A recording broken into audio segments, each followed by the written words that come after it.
Hello everyone out there and welcome to our channel. My name is Christopher and I'm the CTO of MSMB Networks, a Bay Area-based IT firm helping local business owners sleep better at night. We receive a lot of questions about the changing nature of today's world in our Twitter, our Facebook, our email, and we really wanted to create a YouTube channel so we could address what's really going on behind the headlines in your world, to really dig down and reach the things that are affecting you. With no further ado, I present to you the MSMB Networks Week in Review. The concept of net neutrality has received a lot of press recently, and we keep getting asked, well, what is this net neutrality? Does it affect me? And why does my IT guy keep getting excited when it gets brought before Congress? Well, at its most basic, net neutrality is the idea that carriers or internet service providers like Comcast or AT&T should not be allowed to censor, restrict, or slow down traffic based solely on where it comes from. Now, this may seem like a pretty simple idea, but these companies have spent billions of dollars trying to make sure that net neutrality does not become law. As we've all known, Netflix has seen a huge growth on its online movie streaming service. The idea that you can watch your favorite movies on your PC, on your Xbox, your PlayStation, what have you. Well, imagine that Comcast wants to start their own movie streaming service. Well, they don't like the fact that Netflix has all the market share, so without net neutrality laws, they can arbitrarily slow down any traffic coming from Netflix. And that means all of Netflix's customers see really choppy videos, low quality, and generally have a bad experience. Now, for most people, this would get them mad at Netflix. After all, the rest of their traffic's working just fine, even though it's Comcast's fault. All the while, Comcast and its partners who've paid for the privilege of being treated fairly are promoting their services, saying they're lightning fast or faster than Netflix and so on and so forth. And so you start seeing why this is a big problem. To take that idea even further, imagine email, such a common and everyday thing, almost essential for modern life. If AT&T and Yahoo, for example, had a spat and Yahoo didn't want to pay AT&T for really great speeds, AT&T could slow down any emails coming from Yahoo. Now that means they would have horrible service, and of course, again, most people would blame Yahoo. After all, it's mail from Yahoo that's going really slow. The whole time, it's AT&T's fault. Now, this might pressure Yahoo into paying AT&T those exorbitant fees to be able to be treated fairly like everyone else. And this is why Google and a whole bunch of other groups are fighting to make sure that net neutrality becomes law, to make sure that the big carriers, Comcast, AT&T, and others, are forced to accept all traffic no matter where it comes from and no matter how competitive it is to their services. Net neutrality, as you can imagine, is a huge topic in today's IT world. And so check the links down below and you're going to find out a lot more so you can stay up to date. Getting permission to use pre-recorded music in films or documentaries or for public performance can be a real bear. The copyright holders often want you to sign form after form after form of really dense legalese or pay a really exorbitant amount of money for the privilege of using their work. Now, I'm not saying there's anything wrong with this. After all, it's their right to do that. But it makes things very difficult for amateur filmmakers or those wanting to spruce up their public venue to do so cheaply or efficiently. Fed up with the difficulty of finding classical music that's in the public domain, which means it's free to use by whomever and however they want, the folks behind Musopen.org have spent the past 2 years putting together fundraising and managing to make world-class productions of classical music. Just a few days ago, they released the first batch of music, all completely free in the public domain, of over 170 different artists. I mean, that's a lot of music.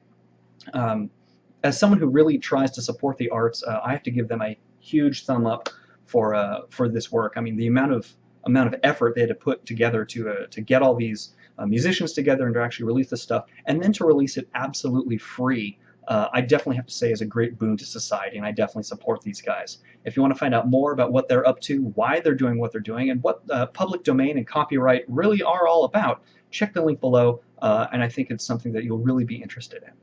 The ability for companies to send text messages has been a big advancement over the past couple of years. Just take a look at the number of stores, restaurants, insurance agents, and banks who happily advertise that they're able to send you account updates or alerts or coupons or whatever else through text message.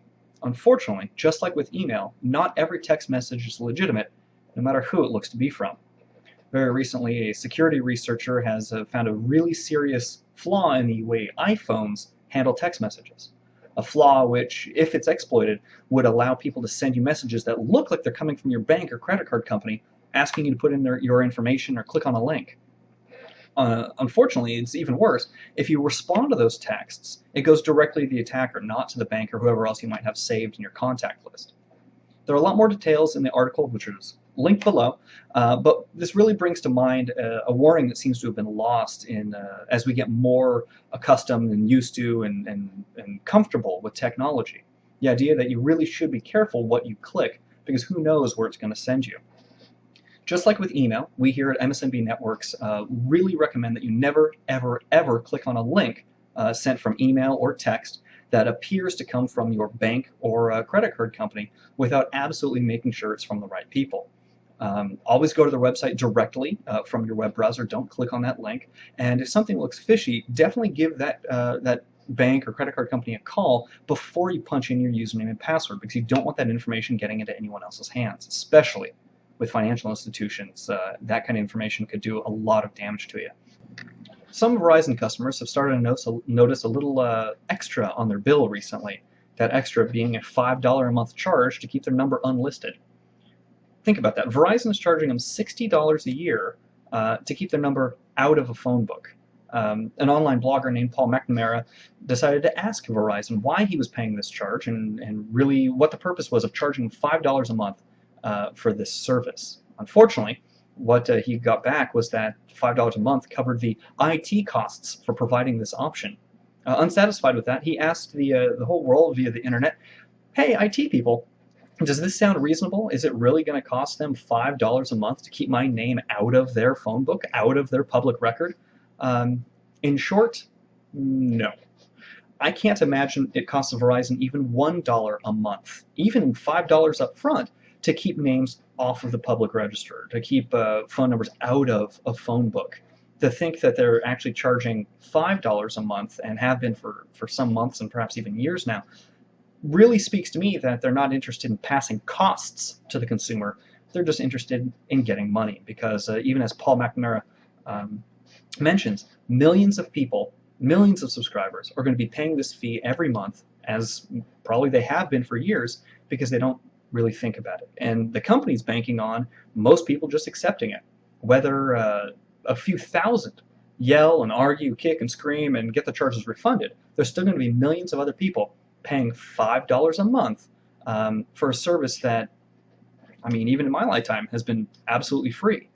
So Paul, in order to answer your question, I think this charge is completely bogus, and it's just another way for businesses to really to line their own pockets. Well, that about wraps it up for this week in review. We'd love to thank everyone who took the time to watch or share this video, and especially those who took the time to click the like or subscribe button down below. We've included links for all the news stories down below in the video description if you're interested in more information. If you have a particular question or news story you'd like us to respond to, please, by all means, comment on our channel or send us an email. We'd love to hear what interests you guys. It's been quite an experience making this video, and we look forward to bringing you the freshest news stories that are relevant to your world every week. We are MSMB Networks, managing systems for managing business. Like us on Facebook, join us on Twitter, and of course, subscribe to this, our new YouTube channel. Thanks for watching.